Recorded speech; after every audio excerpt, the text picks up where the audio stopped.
दोस्तों अभी 3-4 दिन पहले मैंने मंगल पे एक वीडियो बनाया था कि जो मार्स की दशा है वो हालांकि अभी शुरू नहीं हुई है इंडिया की।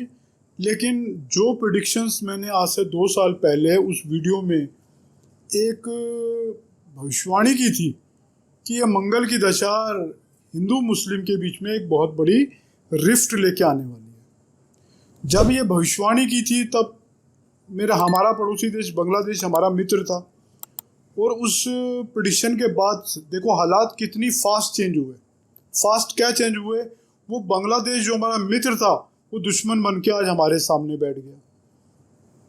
अभी जो मई में युद्ध होके थोड़ा बहुत जो युद्ध हुआ फिर सीज फायर हुआ, तो उसके लिए भी बहुत सारे लोगों ने क्वेश्चन किए। अब एक बात और बता देता हूँ, टर्की और अजरबैजान ये हमारी टूरिज्म पे ही पलते थे, फलते फूलते थे। और किस तरह से ये दोनों दोस्त हमारे दुश्मन बन के दोबारा सामने आ गए। जबकि टर्की की तो हमने भूकंप के टाइम में सबसे पहला जहाज मोदी जी ने भेजा था सामान का और उनकी हेल्प करने के लिए। और वहाँ के लोगों ने स्टैंड अप एविएशन भी दिया था जब हमारी फौज वहाँ से वापस आ रही थी उस पूरे टास्क को पूरा करने के बाद। तो दोस्तों ये जो दशा है, मैंने आपको बहुत ही अग्रिम भविष्यवाणी दी थी कि यहाँ पर कई मुस्लिम देश मिलकर भारत के खिलाफ कहीं ना कहीं षड्यंत्र करेंगे। ना केवल बाहर की देशों से हमें चेतावनी रहेगी, बल्कि इस दशा में भारत के इंटरनल फैक्टर जो कि जैसा घटना मुशीराबाद में घटी, चाहे उसमें बांग्लादेश का कितना हाथ था मुझे नहीं पता, चाहे नागपुर का कांड कह लो और चाहे पहलगाम वाला हादसा कह लो। तो देखो ज्योतिष जितना भी एक अग्रिम भविष्यवाणी दे सकती है, एक एस्ट्रोलॉजर को बता सकती है, वो सारी सूचनाएं मैं 2 साल से 6-7 वीडियो के माध्यम से आपके सामने रख चुका हूँ। जी हाँ दोस्तों, मैं सन स्टार एस्ट्रो लर्निंग एकेडमी से गुरमीत सिंह आपका अपने यूट्यूब चैनल में स्वागत करता हूँ, अभिनंदन करता हूँ।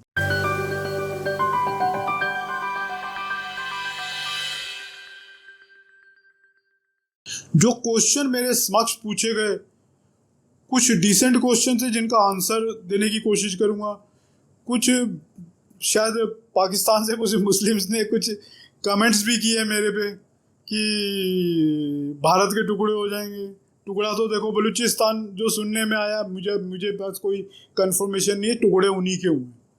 और ये दशा ऐसी है जैसे, चूंकि मंगल अभी केतु के साथ मिलने वाला है 7 जून के बाद, सो ये टाइम पाकिस्तान के लिए ही खतरनाक होने वाला आने वाला। भारत के लिए कोई टुकड़ों का कोई अंदेशा नहीं है। पर एक क्वेश्चन ये भी आया, ये जंग जीतेगा कौन फाइनली। देखो इंडिविजुअली जम्मू कश्मीर में मेरे स्टूडेंट हैं, तो जम्मू के स्टूडेंट बता रहे हैं कि वहाँ पे नुकसान हुआ है और शायद सिविलियंस को भी हुआ होगा, घरों में भी नुकसान हुआ है और शायद कुछ लोगों की जान भी गई होगी, कुछ सैनिकों की भी जान गई होगी। तो उसकी क्वांटिटी अभी बताना तो बहुत मुश्किल है, लेकिन ये बता दूं, इन बिटवीन एक वीडियो आया था मेरे पास, मेरे को देखने में आया था कि एनआईए ने महाराष्ट्र के किसी गांव में छापा मारा और उस गांव के सुबह सुबह 5-6 बजे करीब छापा मारा। कितनी सत्य कितनी असत्य, जो वीडियो दिखा वही आपके साथ शेयर कर रहा हूँ। वहाँ पे 40 ड्रोन की हेल्प से वो बॉम्बे में 40 प्लेसेस पे अटैक करने की सोच रहे थे। तो मैंने अपने उस वीडियो में बोला था इजराइल टाइप अटैक जो इजराइल पे हुए थे, जिसमें 1200 नागरिक मारे गए थे और 250 लोग बंदी बना के ले गए थे। वो कुछ इस तरह के अटैक इंडिया पे भी आने वाले दिनों में हो सकते हैं। ये दशा 7 साल की है। और मैंने ये भी बता दिया था कि नवंबर में जब मंगल नीच का हुआ था, तो आप ये सोच लो कि एक तो दशा जितने साल की दशा होती है उतने महीने पहले ही एक्टिवेट हो जाती है, जो ज्योतिष की थ्योरी है। और दूसरी बात, मंगल नीच के हो गए थे। मंगल भारत की कुंडली में 12th लॉर्ड होके 3rd हाउस में नीच के हैं और अगले महीने नीच से बाहर आ जाएंगे और उससे अगले 1-2 महीने के अंदर मंगल की दशा भी शुरू हो जाएगी। तो ये सारे जो इफेक्ट मंगल की दशा में चलने थे वो सारे पहले से आने शुरू हो गए। क्यों? क्योंकि 12वां घर विदेश का, 3rd हाउस हमारे पास पड़ोस का। तो जो बांग्लादेश दुश्मन बन के सामने आया और जो पाकिस्तान ने पहलगाम में भूमिका अदा की, वो आप सबके समक्ष है, मुझे कहने की जरूरत नहीं। 3rd हाउस मैंने बोला ना, पास पड़ोस का, 12वां घर विदेश का, विदेश के घर का लॉर्ड है मंगल।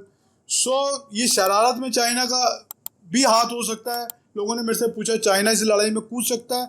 पूरे चांसेस हैं ये लड़ाई मल्टीपल टास्क इंडिया के लिए खड़ी करे, और इंडिया विश्व गुरु बनना है अगर राहु की दशा में, तो उसको आत्मनिर्भर बन के, चाहे वो मिलिट्री की प्रोडक्शन हो और चाहे मल्टीपल फ्रंट पे लड़ाई हो।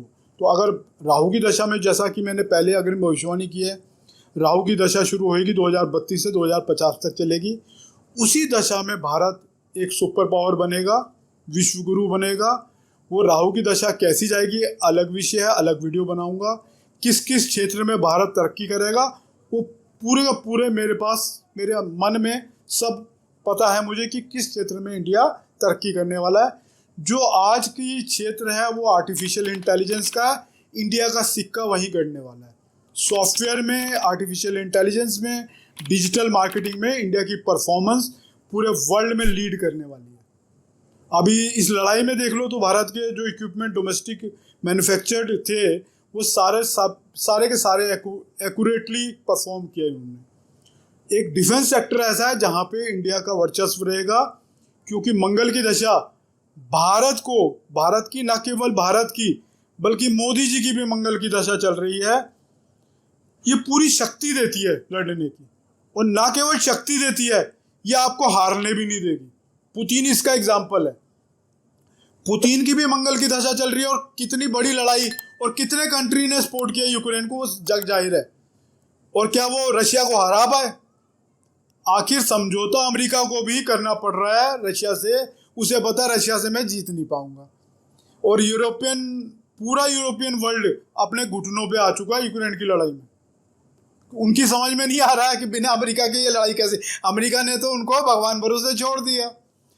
ये मंगल की दशा मोदी जी की और भारत की ये बड़ी एग्रेशन में रखेगी, और जिस तरह से भारत लड़ेगा ना, एक वीर की तरह लड़ेगा। अब उसमें देखो भारत के किसी नागरिक का कितना नुकसान हो सकता है, ये एस्ट्रोलॉजर के लिए बताना इतना आसान नहीं है। पर यह कह सकता हूं, ये जंग इंडिया हारेगा नहीं, जीत के विजेता के रूप में बाहर निकलेगा। 2032 के बाद राहु की जब दशा आएगी, इंडिया एक बहुत बड़ी कंट्रोलिंग फोर्स होगी यूनिवर्स की, और जिसका सिक्का पूरी दुनिया मानेगी। जी हाँ दोस्तों, बहुत छोटा सा वीडियो था। मेरा वीडियो पसंद आए तो शेयर, लाइक एंड सब्सक्राइब जरूर कीजिएगा। धन्यवाद।